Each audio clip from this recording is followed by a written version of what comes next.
One, two, three.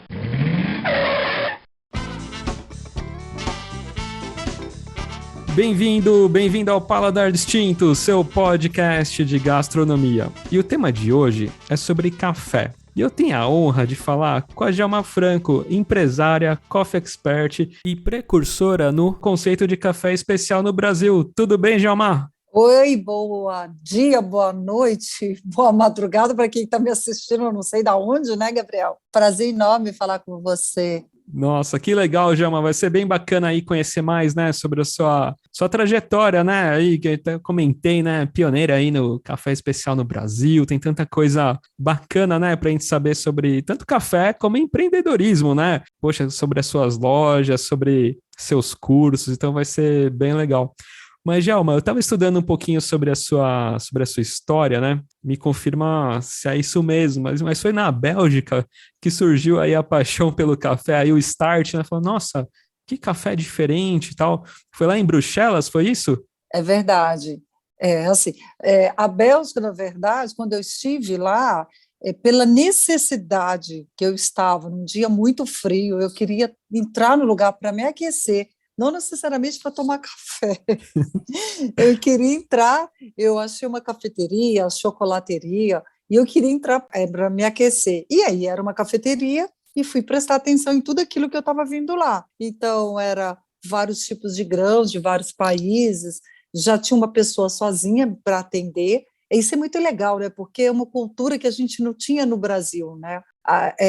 E lá fora na Europa já era mais comum você encontrar uma pessoa sozinha num pequeno café ou num restaurante, e o cliente também aguardar para ser atendido, né? Aqui nós não sabíamos muito sobre isso, né? Temos essa impaciência Sim. de latino, de brasileiro, de querer tudo rápido. Mas, enfim, eu estava numa pequena fila aguardando para ser atendida, e eu comecei a prestar atenção nos cafés e a forma que o barista, não necessariamente o barista, trabalhava. E quando ele foi me atender, ele falou para mim, como você quer o seu café? É a pergunta muito forte, ficou muito forte na minha vida, porque como eu quero, eu queria um café para me aquecer, inclusive, né? E aí eu entendi que aquele café, na verdade, era um café que ia mudar toda a minha vida, tá? Pelo tipo de café que ele me entregou, que era um expresso, mas pela forma que ele me abordou, né? É intenso, suave, mais encorpado, mais frutado. Você imagina eu receber esse tipo de pergunta há mais de 20 anos atrás? É algo assim, que era muito diferente aqui no Brasil. E Sim. eu não era uma habituê de café. Quando eu tomei e ele disse que um daqueles blends era do meu país, eu saí de lá com insight, na verdade. Tipo, olha, se tem, onde está? E se tem em São Paulo, eu morava em São Paulo, eu vou procurar. Sim. E aí, como eu procurei e não achei, eu vi uma oportunidade de negócio. Então, não necessariamente eu me apaixonei pelo café naquele primeiro momento. Eu enxerguei uma oportunidade de negócio, porque, primeiro, como consumidor, eu queria consumir. Se eu não achei, eu fui criar. E nessa de criar, eu acho que aí sim o café primeiro se apaixonou por mim, depois eu que me apaixonei pelo café. Verdade, e acho que é tão coincidência, né, Djalma, que daí acho que não sei se acho que foi próximo desse momento, né, acho que você tinha uma agência, né, de publicidade, Uhum, e aí acho que uma associação, né, pequena veio te procurar e você falou, nossa, olha o café de novo, né? é verdade. E foi tudo por aí. E aí eu já estava desperta para isso, já estava interessada, já estava com o radar ligado, o que eu quero, será que é legal, não sei o quê. E aí, de repente, eu fui entender mais de café, né? E aí eu fui trabalhar sobre isso, fui entender sobre café, e aí eu vi exatamente que um mundo, aí abriu um mundo na minha vida, principalmente com privilégio. Nós somos os maiores produtores de café do mundo. Nós temos mais de 300 mil propriedades de café, pequenos produtores, médios, grandes produtores, nesse país maravilhoso chamado Brasil. Então, isso assim, me trouxe. Olha, eu vou te falar, eu costumo dizer que eu sou uma privilegiada, porque apesar de todas as dificuldades que eu tive e que ainda tenho como empresária e como empreendedora também, eu sou uma privilegiada porque faço o que gosto. Aprendi a gostar muito e faço o que gosto. Então, isso assim é um privilégio. E a sua primeira loja, assim, espaço, né, se a gente pode chamar assim, foi no Hotel Meliá, né? Sim, Da Chácara Santo Antônio, lá que você falou, poxa, iniciou acho que com três, acho que tinha uns três blends, né, ou três tipos, né, de sim. café, tudo, e acho que até um tempo, né, você falou, o brasileiro não estava acostumado a tomar café especial, até acho que muito você teve que dar como teste, até o pessoal se habituar, falar, nossa, que café diferente, né, e tudo mais. Mas, Gabriel, imagina fazer isso há 20 anos atrás. Eu fazia isso em 2003, 2020, 2002, 2003, as pessoas falavam assim, cafés no plural, por quê? Porque é cafés, porque o Brasil, o café é plural, não é singular, a gente tem vários tipos de cafés. Ah, é drink de café, bebida de café? Não, é o grão, a bebida, é a espécie. Então, as pessoas ficavam muito impressionadas, mas existia um preconceito muito grande, né? E Sim, eu já abri a primeira loja oferecendo 3 tipos de cafés diferentes. Isso dava uma dor de cabeça. Por quê? Olha as grandes dificuldades do setor. Não tínhamos Google, não tínhamos internet, não tínhamos podcast, não tínhamos informação nenhuma, não tinha livro, não tinha biblioteca. As nossas referências eram parcas, pouquíssimas, mesmo fora do Brasil.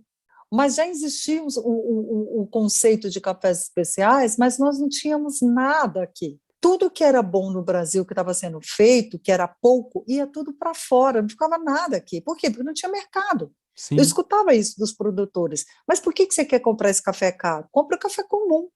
Pô, o mercado brasileiro absorve café comum. Eu falei, não, eu quero o café que você exporta. Aquele que é muito bom, que o gringo lá fora fala que é muito bom. E eu fui uma das primeiras a comprar e bater o pé que eu queria esse café para servir. E olha, e no primeiro momento, então a gente não tinha conhecimento, não tinha mestre de torre, não tinha livros, não tinha professor, muito trabalho, buscar recurso fora, a dor do aprendizado foi muito grande.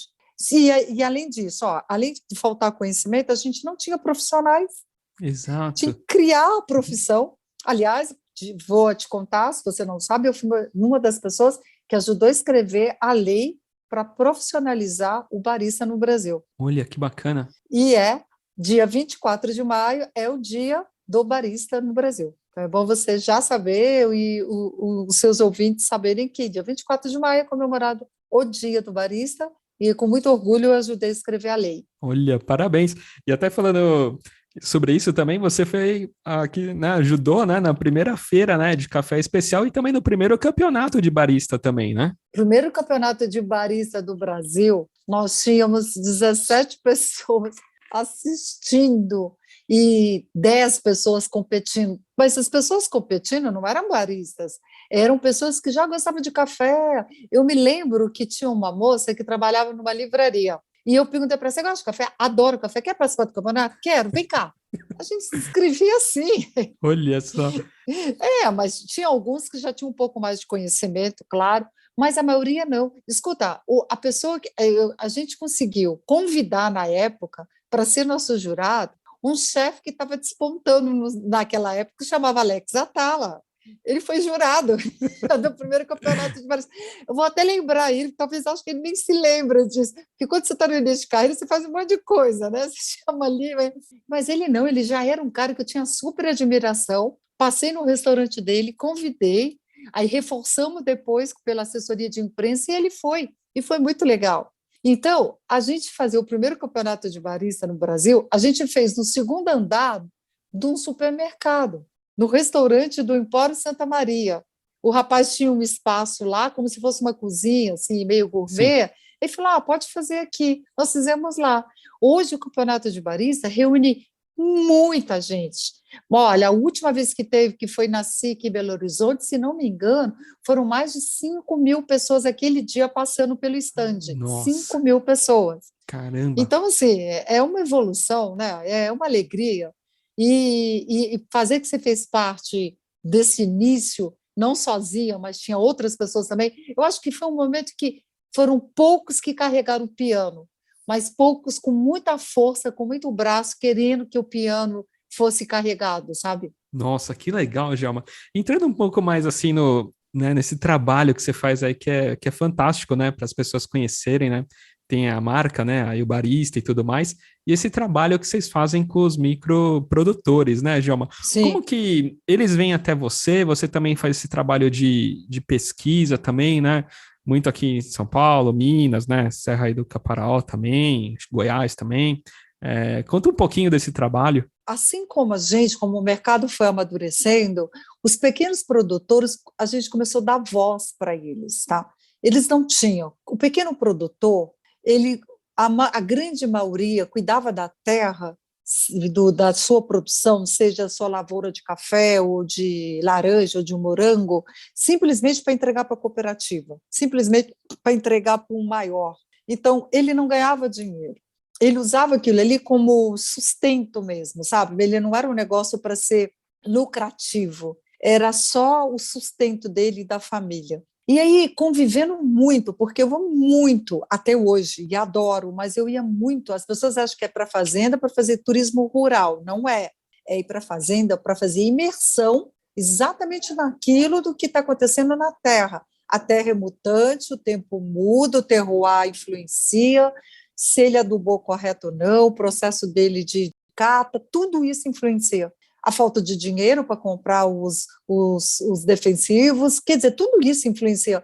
E os pequenos, além de não terem formação, não tinha ninguém que olhasse para eles. Então, eu acho que a minha responsabilidade, eu falo que o meu legado é muito grande, e a minha responsabilidade, o que eu quero deixar de legado, é que eu consegui unir as pontas, é pegar esse pequeno e apresentar ele para o meu consumidor final, porque isso me faz mais feliz, porque eu consigo fazer com que esse consumidor final valorize o trabalho do pequeno.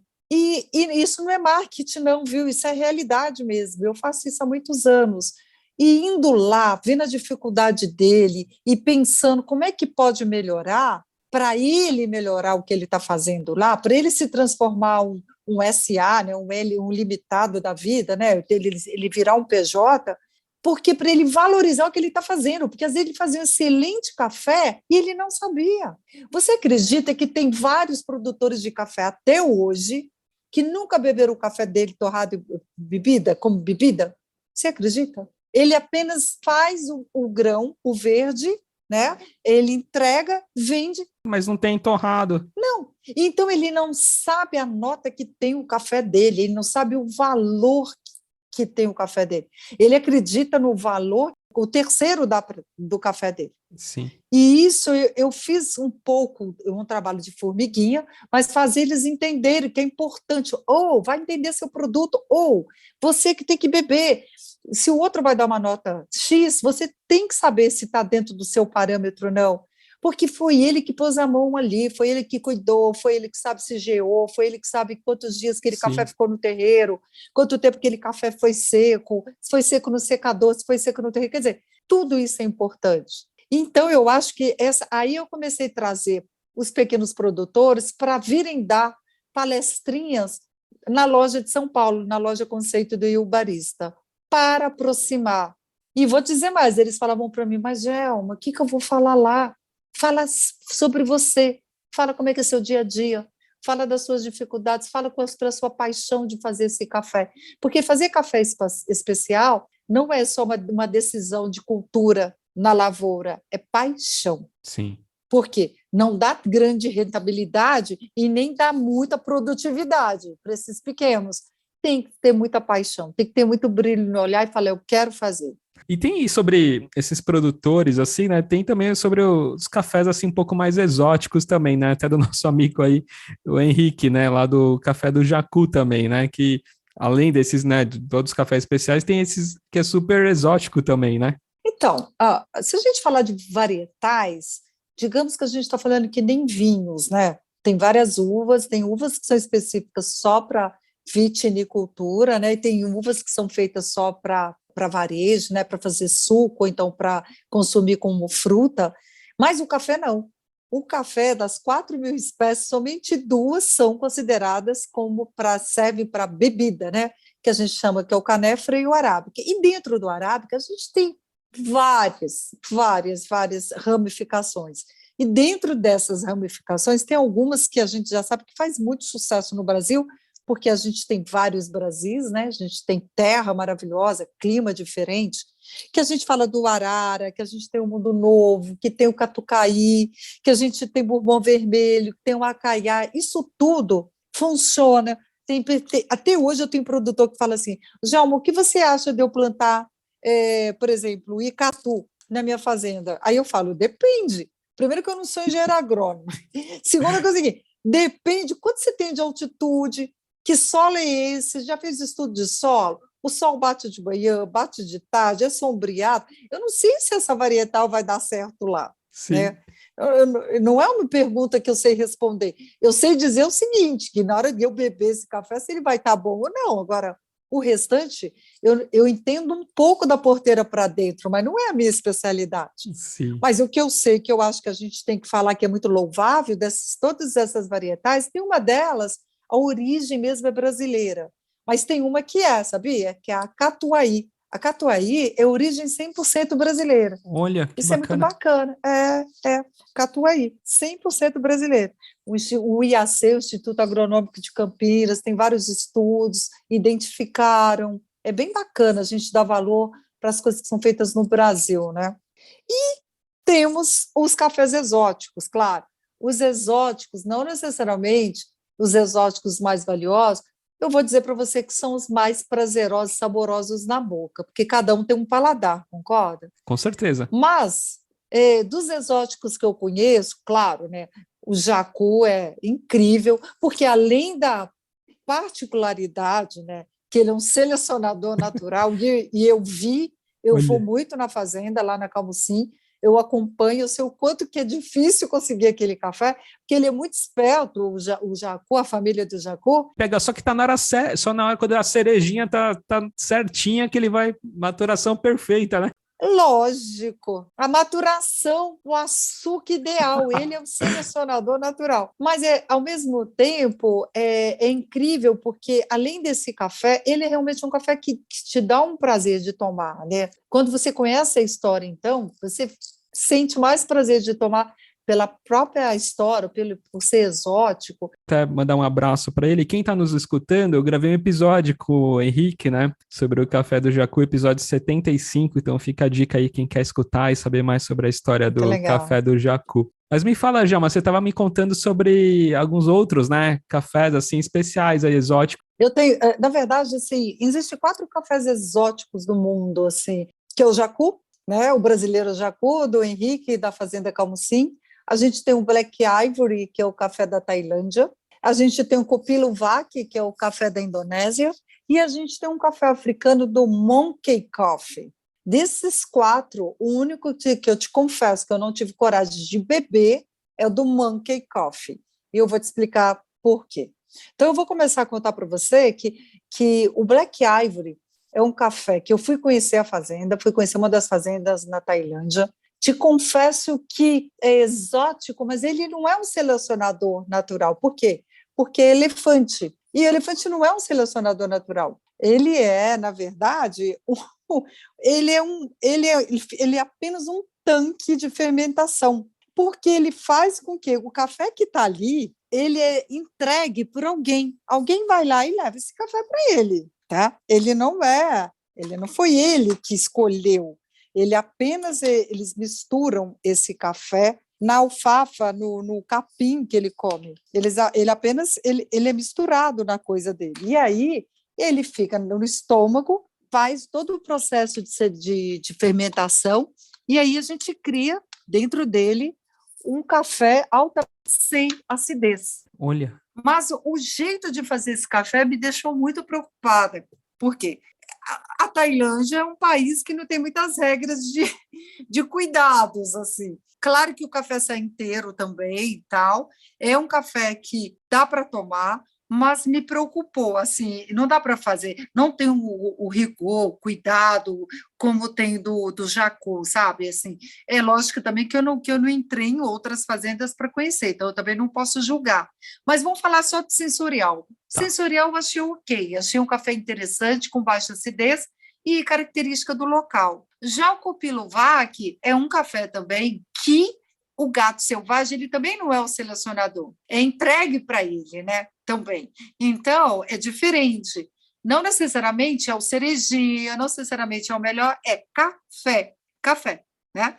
E não necessariamente arábica. Então, assim, nós somos privilegiados, porque o jacu é arábica, é docinho, o café do Jacu Bird. Então, quer dizer, isso tudo já leva. É um pouco tendenciosa essa minha conversa, porque eu gosto mais do café do Jacu, claro. Mas o Monkey Coffee não tive coragem de tomar, porque esses outros teas, eles chupam a mucilagem, engole e não morde o grão, a sementinha. O macaco, sim, ele morde a semente. Então, o macaco, ele mastiga, e isso me incomodou. Por quê? Por causa de doenças, por causa de virose, por tudo mais, por causa de higiene. Então, eu não tive coragem. É um café que realmente, dos 4 exóticos, é o que eu não necessariamente eu gostaria de consumir. Mas vale para contar a história e para todo mundo saber, né? Ô, Gelma, e a gente tá falando desses outros cultivares também, né? Tem algum, assim, que novo, assim, que tá aparecendo aí por aí, que até então a gente não... Ou de arábica, ou até mesmo de conilon, né? Então, não só cultivares diferentes, mas também processos, né? Processo pós-colheita também. Então, agora nós vamos entrar um pouco mais no campo. O que eu entendo é assim, de cultivares, a gente tem Laurina, que é um café muito diferenciado, tá? Café feito, uma bebida de café coado feito com Laurina me interessa muito, eu acho incrível. Principalmente que eu posso beber muitas vezes no dia, porque ele tem 0,6% em cada semente de cafeína, enquanto o normal tem 1,2% até 1,6% em cada semente, ele tem 0,6%. Então, Nossa. assim, quase um terço menos, né? Sim, sim. Quase a metade, vai, que seja. Mas é muito legal. Mas ele tem muito baixa produtividade e é caro fazer se cultivar. Porque às vezes o produtor lá, o agrônomo, insiste para plantar numa região e de repente não dá nada, né? Nossa. Então tem que ter investimento. Então, não necessariamente o Brasil está muito nessa linha. É o geisha, que é maravilhoso. Sim. Eu gosto muito do geisha. Capim-limão, erva cidreira, ele tem um fundo incrível e já tem muita gente, não, já tem alguns pioneiros fazendo geisha no Brasil, inclusive uma curiosidade para quem vai nos escutar. Em 2018, 2017 para 2018, eu fui conhecer a plantação do geisha na Fazenda Primavera, que fica lá em Angelândia, lá perto do norte da Chapada de Minas, tá? E eu falei com o produtor, olha, quando esse café estiver pronto, eu quero experimentar. E um ano depois, quase um ano depois, ele me mandou esse café. Quando eu bebi esse café, Gabriel, eu tinha 8 cafés topíssimos na minha mesa. Esse café disparou. Nossa. Porque se a gente falar em pontuação, como se fosse vinho, de 80 a 100, vai, de pontuação, e geralmente, para ser considerado café especial, claro, e os cafés dessa época, era um ano que a gente tinha café de 84, 85, já era assim, excelente, tá? Esse café bateu 92,7 na minha mão. Caramba! É quase 10 pontos a mais que tudo, que a média que eu tinha na mesa. Aí eu peguei o telefone, liguei para o produtor, falei, você já bebeu esse café? E ele falou para mim, Jalmir, o que você viu nesse café? Eu falei, olha, esse café disparou quase 10 pontos na mesa. Pela minha sorte, né? E eu falo que é sorte porque a gente tem que comprovar isso, eu tirei uma foto, eu digitalizei e mandei o laudo para ele. E eu escrevi assim no laudo, coloque esse café em concurso. Esse café disparou quase 10 pontos na minha avaliação. Só que, assim, eu estou avaliando o café para eu comprar, eu não estava dando ponto de campeonato, mas eu sei o que eu estou bebendo, eu faço isso há muitos anos. E eu tinha muito cafés incríveis na mesa. Eu falei para ele, coloca esse café, prepara esse café para colocar em concurso. O que você acha que aconteceu aquele ano? Ele ganhou o Cup of Excellence, ele ganhou o café, foi o café mais premiado no Brasil e o café que foi vendido com maior preço no mundo no leilão internacional. Aí saiu na Forbes, aí eu conto essa história, que é muito legal, né? Sim, é prazeroso. Isso é muito legal. Que bacana. Essa você não sabia, Essa né? eu não sabia, viu, Jamar? Ô, Jamar, entrando nessa parte de café, né? Sei que você aí adora música e tudo mais. Conta um pouquinho, né, sobre a sua linha de café, assim, que, poxa, cada um tem um nome, né? Então, um tipo, né, de estilos, né? Então, tem o rock, tem o soul, tem o bossa, o jazz, né? Conta um pouquinho. Então, isso tem muito a ver, assim, a minha referência de música, eu gosto muito de bossa, de jazz, de blues, de música boa, de ópera. Quando adolescente, eu estudava escutando bolero de Ravel, pensa, estudava, adorava. Só que eu tenho ouvido bom para música, mas eu não tenho voz para cantar, não sei tocar instrumento, não, diferente de você que sabe tocar instrumento e tem o dom. Eu sempre falo que isso é dom, né? Às vezes a pessoa é aplicada, ela estuda, o pai põe lá na aula de piano, de violão, mas a pessoa não gosta, não adianta, né? Verdade. Ou não tem um dom. Eu falo que eu tenho um dom de encantar, não de cantar. Eu acho que eu encanto mais do que cantar. Mas, desde o princípio, eu enxergava o barista como um grande maestro que rege aromas e sabores de um café, das notas de um café. E tudo tem isso a ver. Tem o meu símbolo da cafeteria, que é uma clave de sol. As pessoas pensam muito pouco nisso, né? E eu sempre, quando eu comecei a criar o Will Barista, eu criei a empresa um ano antes de abrir a porta, que é diferente do empreendedor brasileiro. Primeiro abre a porta, depois sai pensando em registrar nome e criar logo, né? Você que é de marketing, você sabe como é difícil isso tudo. Sim. Então, eu acho que isso aí sim vem do meu histórico, da minha bagagem, como eu era da área de marketing também, Sim. de comunicação, eu sabia que isso era importante. Então, eu fui primeiro fazer a base correta, me planejar de forma correta. E depois foi natural. Os meus cafés, olha, o Ópera foi o meu primeiro café, o Jazz e o Maestro, são os 3 primeiros cafés que estão fazendo quase 20 anos já que existem esses 3. E eles nasceram e continuaram sendo praticamente muito pedidos. Então, logo depois, a família cresceu. Veio o soul, veio o rock, veio o salsa, veio o samba. Gente, veio o La Vie Rose, que é um café social que a gente tem, veio o tango. Então, cada um desses cafés tem uma cor específica, tem um blend, tem um terroir exclusivo e tem uma intensidade. Muito antes de Nespresso, vou chegar no Brasil para falar de intensidade, eu já pregava isso. Para mim, café tem café mais glamuroso, tem café mais licoroso, tem a ver com o momento e tem que respeitar o paladar. Porque isso que me chamou a atenção há 20 anos atrás. Alguém respeitou meu paladar, perguntou como eu gostava de um café. Então, nós somos diferentes e temos momentos diferentes na vida. Então, a gente tem que aprender a respeitar. Sim. Né? Então, eu sempre fiz isso. Essa é a minha realidade com os cafés. E as pessoas... E, olha, eu te digo, eu tenho clientes até hoje que falam assim, hoje eu estou mais para o jazz, hoje eu estou mais para o maestro, hoje eu estou mais para o bossa. É muito Nossa. legal, porque se criou uma história bacana sobre isso, né? Sim. E eles continuaram, e cada um tem vida própria, viu? É muito interessante que eles têm vida própria. E, ô, Gelmi, para quem está escutando a gente, assim, que não é muito, né, não está muito acostumado a tomar café especial e vai depois de escutar esse episódio fala, nossa, eu preciso ir na o barista comprar, experimentar, tem alguma dica por onde ele começar? Eu acho que a gente tinha que falar de métodos de preparo. As pessoas, desde o princípio, expresso, mas a pessoa fala assim, mas é tão forte, o que é forte? Na verdade, não é forte, é intensidade, porque quando você faz um café expresso, tudo acontece em menos de 30 segundos. É uma força da pressão barra, a máquina, a potência, é o jato de água num bolo de café, de 15 a 30 segundos, você extrai muito café, pensa, em média de 12 até, geralmente de 10, 12 gramas de pó para 30 ml de água no máximo, quer dizer, e numa velocidade enorme em 15 segundos. Sim. Então, assim, é muito diferente quando você faz um café filtrado, um café com mais tempo, que você demora na extração 2 a 3 minutos, que esse café respira um pouco mais. Então, eu sempre falo que tem que respeitar também o jeito de tomar. Então, para introduzir as pessoas, que a geração que não foi acostumada a tomar café, por achar o expresso. Primeiro que a qualidade do café no Brasil era muito ruim, então muita gente não teve a cultura de se acostumar de tomar café, né? Não achava em todos os lugares. Segundo que é uma geração acostumada com muita coisa doce, né?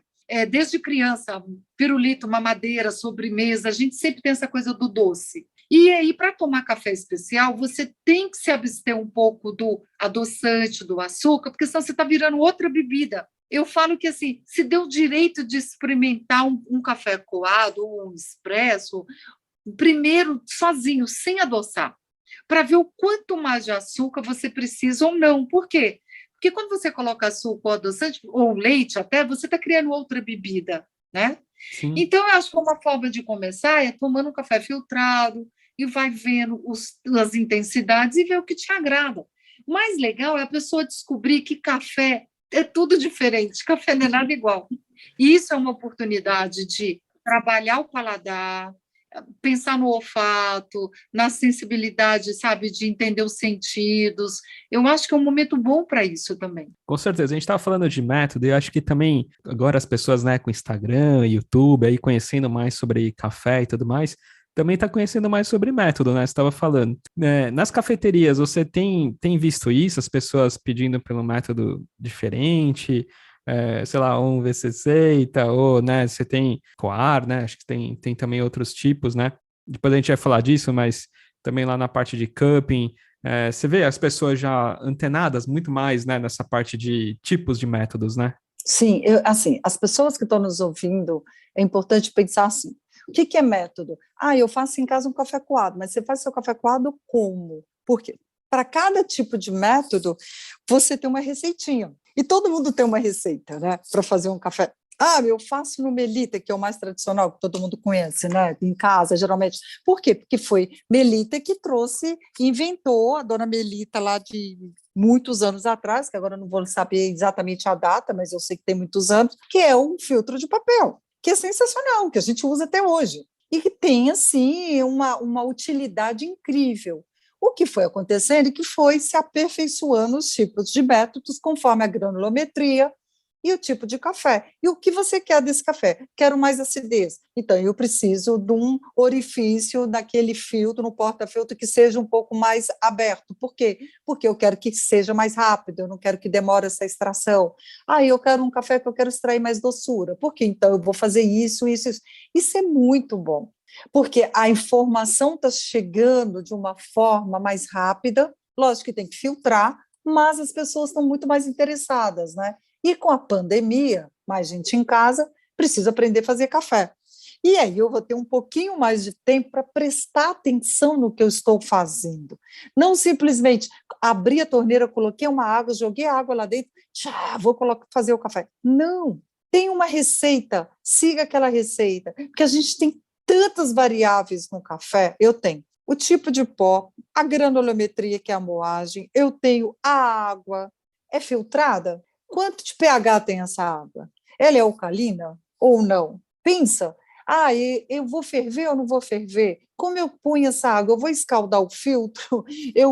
Como que eu vou jogar? Quantos ataques ou quantas eu vou colocar água ali dentro do pó? Gente, e quanto tempo eu vou fazer esse café? Pensa, olha a quantidade de variáveis que eu já falei.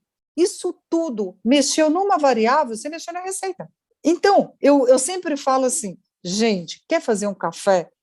Use esse momento para reflexão e presta atenção no que você está fazendo, porque para você não desperdiçar o excelente produto que você comprou, que é um café especial. Então, atenção nos detalhes, tá? Os métodos estão muito mais fortes, principalmente de cafés filtrados. Então, a gente está falando, tem Haru, que já era mais conhecida dos japoneses, tem o Coar, que eu adoro de paixão, porque é um método que eu gosto muito, principalmente porque é brasileiro. E ser brasileiro, quer dizer, é mais fácil para você ajudar a ajustar. Quanto mais você criticar de forma positiva, que o produto fique melhor, está mais fácil, porque está aqui no Brasil, né? Sim, com certeza. É mais adaptável para a gente, e é mais fácil de encontrar. A gente não tem a interferência do dólar, né? Da moeda estrangeira, de uma importação. Então, eu acho que a gente tem que incentivar a ter mais métodos brasileiros de café filtrado. Gosto bastante, mas amo expresso, adoro café. Eu gosto muito do café do Globinho, eu acho incrível fazer café daquela forma. Nossa, eu acho o mais lindo de todos, assim, que é muito bacana, né? É muito legal. Tem uns macetes para fazer. Sim, sim. Um dia, desde já, vou te convidar, a gente faz uma oficina só de siphon, que é muito legal. Tem alguns Instagrams, assim, do Japão, assim, eu fico louco lá com os globinhos, os sifões deles, assim, são muito loucos. É sensacional, é muito bacana. Dá muito trabalho, mas é legal.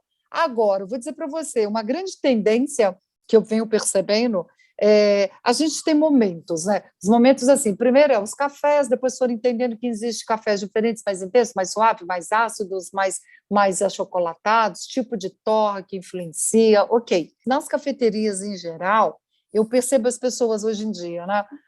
Os leites veganos é uma coisa que é uma tendência, era uma tendência e agora já faz parte do cardápio, que é bacana. E uma coisa que a gente está lançando agora, que eu adoro, vou contar para você de primeira, está sendo a Olha, primeira pessoa de imprensa que vai ficar sabendo disso. que honra. Nós estamos lançando um monte de bebidas spirits, coffee spirits, é muito legal. Então, a gente está lançando um espresso martini e um coffee negroni. Nossa, que demais. É, muito legal. Pô, isso é incrível. E isso já pronto, tá? Engarrafado. A gente já faz, isso eu já venho. Isso é muito legal. Eu estar no balcão, eu acompanho muito, eu tenho um feeling da tendência. O que o cliente está pedindo, o que ele já não gosta mais, o que ele quer.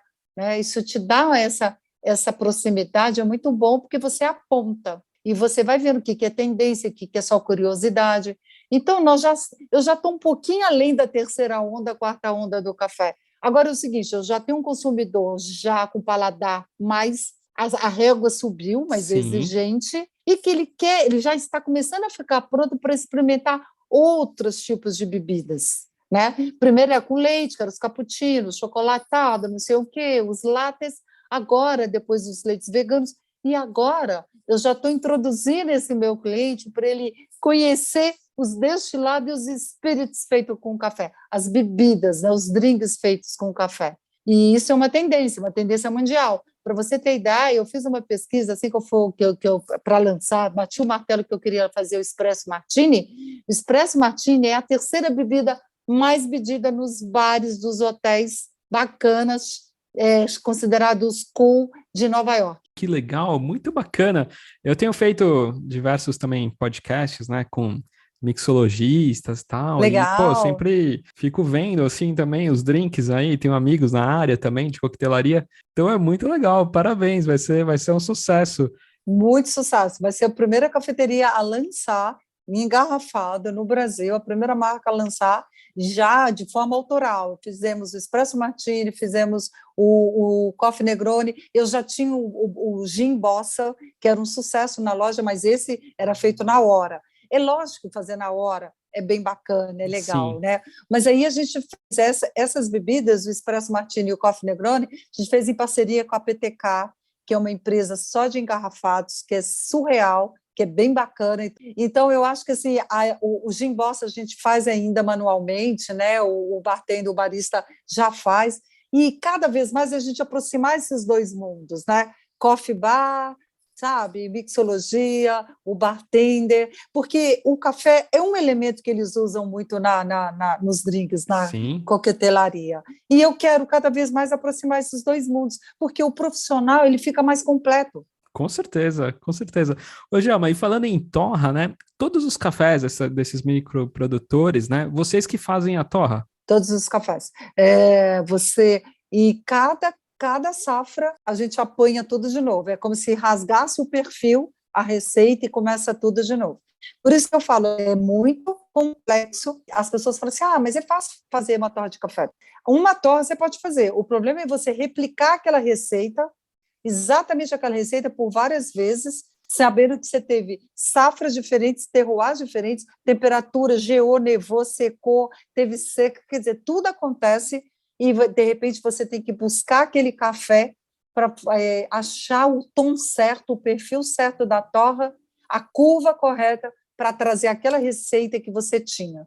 Por isso que o meu papel agora, no mês de maio, junho e um pouco de julho, que é o meu papel de coffee hunter, eu ir para as fazendas, eu ver como é que foi tudo que aconteceu lá, para saber como é a qualidade do café que meus fornecedores, meus produtores vão conseguir me entregar, aquela matéria-prima, para eu transformar numa bebida excelente. E essa parte de café fermentado, café gelado também vem ganhando força também aos pouquinhos, né? Vem ganhando, assim, Os processos pós-colheita, que são os cafés fermentados, ou maceração carbônica, tudo mais, é muito legal. Mas eu tenho uma ressalva. Eu sempre falo o seguinte com o produtor: não inventa a roda, tenta só aperfeiçoar e concentrar aquilo que aquele café já está bom, sabe? Que aquele Sim. café já tem de melhor. É apenas para destacar o que aquele café já tem. Não é para você acrescentar atributos naquele café, porque aí fica estranho, sabe? Para quem já é apreciador, para quem já está com o paladar mais evoluído, ele não vai gostar. Ele vai tomar uma vez, mas não vai tomar o segundo. O que eu quero sempre é que ele tome sempre. Então, para ele tomar sempre, eu tenho que trazer algo que seja saboroso, confortável, harmônico na boca do consumidor. Eu gosto. Cold brew é uma bebida, nós estamos aprendendo ainda a beber café. Pense, já estou eu introduzindo os spirits com café, mas o cold brew não existe uma forma ainda de... Ninguém conseguiu aqui, pelo menos no Brasil, a domesticar de uma forma industrial o cold brew. Todos os cold brew que eu tomo, inclusive os que eu faço, é de forma doméstica. Tá? É caseira. E isso eu não tive coragem ainda, apesar de ter participado do protocolo, de criar o protocolo de cold brew do Brasil, junto com a Universidade Federal do Rio de Janeiro, em vários estudos, e a gente conseguiu criar um protocolo, precisa de ganhar escala. E a gente não tem isso ainda. Então, eu não ofereço cold brew para o meu cliente levar para casa ou para vender engarrafado, e não mesmo para servir nas nossas unidades, porque eu fico desconfortável, porque nunca é a mesma receita. E nisso eu sou muito chata e cuidadosa. Para mim, tem que seguir um padrão. Se a gente não está conseguindo chegar nesse padrão, é melhor não fazer. Então, eu deixo para os coffee lovers de casa, para as pessoas fazer seu café gelado. Ô, Gelma, para os apaixonados de café, que já estão aí um pouquinho mais avançados, ou que não, que ainda querem conhecer, tem um trabalho muito legal aí de cupping, né? Conta pra gente aí, para quem não conhece o que é cupping. O cupping, na verdade, é uma degustação de cafés de uma forma profissional. O cupping de café é algo profissional, onde que vários degustadores provadores de café, ficam provando vários cafés, tem um protocolo para isso, para identificar as notas, corpo, característica de cada café e para se classificar. Isso é para classificar esses cafés. O que eu faço? E isso foi uma inovação, nunca ninguém tinha feito isso no Brasil. Eu me lembro que há 4 anos atrás, quando eu comecei a fazer isso, eu me lembro que um jornalista de uma grande revista semanal falou para mim: mas você vai dar seu principal produto? Você vai ficar ensinando? Eu falei: eu não estou dando, eu estou ensinando, estou partilhando, ensinando o brasileiro a beber café, a identificar café. E bom para mim, é bom para o mercado, é bom para todo mundo. E não me arrependo, viu, Gabriel? Não me arrependo. Até hoje fazemos isso todos os sábados. Eu acho uma contribuição para uma educação do paladar, né? Ninguém sabe tudo, eu também não sei, mas a gente vai aprendendo juntos. Que Então, legal. o cupping, o que é? Eu coloco 3 amostras de cafés diferentes, tem um protocolo, logicamente que eu reduzi bastante a forma de criar esse protocolo, porque é uma degustação para leigos, né, e para coffee lovers, e que eu ensino coisas básicas, que são amargor, doçura, corpo, acidez, retrogosto, a pessoa identificar o que é mais intenso, mais suave. Isso é muito bom. E faz com que as pessoas fiquem apaixonadas pelo café como bebida, né? Não só como momento. Ela passa a ver o café não só como uma bebida funcional, mas como uma bebida prazerosa. E abre a mente e o olfato, criando lá uma referência gustativa, olfativa, vai criando uma biblioteca e ele vai ficar exigente em outro lugar que ele for, né? No supermercado, no restaurante, na padaria. Quer ver um lugar que a gente toma café ruim? Hotel. A maioria dos hotéis tem um péssimo café. Pensam no travesseiro de plumas, mas não pensa no café. Faz uma mesa linda de um buffet maravilhoso, mas não pensa num café de qualidade, né? E aí cabe a nós, e a você, e a mim, a cobrar isso, a exigir isso dos lugares que a gente vai. que a gente frequenta, né? Afinal de contas, a gente está pagando. Se a gente está pagando, se a gente já sabe o que é bom, já tem referência do que é bom, por que não cobrar? Ô, Djalma, para quem está nos escutando, adorou, preciso conhecer esse café aí, o Jazz, o Boss, entre outros, né? Conta um pouquinho das lojas aqui, aonde que eles podem experimentar. A gente está em São Paulo, mas para o Brasil inteiro a gente tem o e-commerce, pode entrar no nosso site, que é o Il Barista, I de igreja, L de lata, para as pessoas não confundirem, IL Barista, ilbarista.com.br. Lá você vai encontrar os nossos, o e-commerce, tem todos os cafés lá, tem os kits. Nas lojas físicas, a gente está em 4 endereços em São Paulo, a gente tem na Vila Nova Conceição, no Shopping Cidade Jardim, na Haddock Lobo, nos shops, que é anexo ao Hotel Fazano. A gente está no Shopping Morumbi, na Rua do Consórcio 191, onde fica a torrefação, a Escola do Café. A gente dá muitos cursos para leigos e onde é feito o camping todos os sábados. Aí tem que entrar no Instagram do Il Barista e fazer inscrição, tá? Pelo Instagram. Sim. E esse é muito bacana, porque além dos cafés, a gente tem comidinha, tem doces, a gente tem um bolo de milho maravilhoso, considerado o melhor bolo de milho para a gente do mundo, sim. E que a gente recebeu um elogio. Uma outra coisa bacana essa semana, eu recebi um story de uma pessoa que o Cake Boss, o famoso Buddy, ele elogiou, falou que é um dos melhores bolos de milho que ele já comeu na vida dele, e é do Il Barista. Fala sério, recebeu elogio louco, desse? Que demais! Nossa, que legal, então o Cake Boss provou seu famoso bolo aí de milho, e tem o brunch também, né? Sim, a gente tem um brunch muito legal, que é sábados e domingos e feriados. As pessoas gostam porque dá para compartilhar. A gente tem um pão de queijo 70% parmesão, que é maravilhoso. Enfim, eu sou suspeitérrima para falar, porque tudo eu gosto. Eu sou daquelas que domingo eu estou de folga, mas eu venho para cá para consumir um brunch. Nossa, e domingo é só na loja é só na casa, né? É só a casa. Os outros são shopping e abrem horário mais tarde, né? Não Entendi. tem. Nossa, que legal, viu, Djalma? Queria te agradecer aí. Parabéns, né, por tanta novidade, né? Tanta coisa boa aí, que vai ser um sucesso aí agora. Né, pioneira aí em diversas coisas, né? Tantas premiações, né? 9 anos consecutivos aí pela Veja. Então, poxa, muito legal, super parabéns e desejo aí que esse novo projeto aí do Spirits aí, que vai ser um super sucesso. E a todos, né, que também agora no friozinho aí, que combinar aí os drinks aí com café também, né? Também tem bastante coisa legal. Muito legal. Obrigado, viu, Djalma? Obrigada a você pela oportunidade e abrir esse espaço para a gente contar e compartilhar essa paixão de um produto tão brasileiro e tão pouco explorado ainda, né, Gabriel? Obrigado por esse canal aberto. E eu espero todos vocês aqui. Até mais. Tchau, tchau. Tchau, tchau.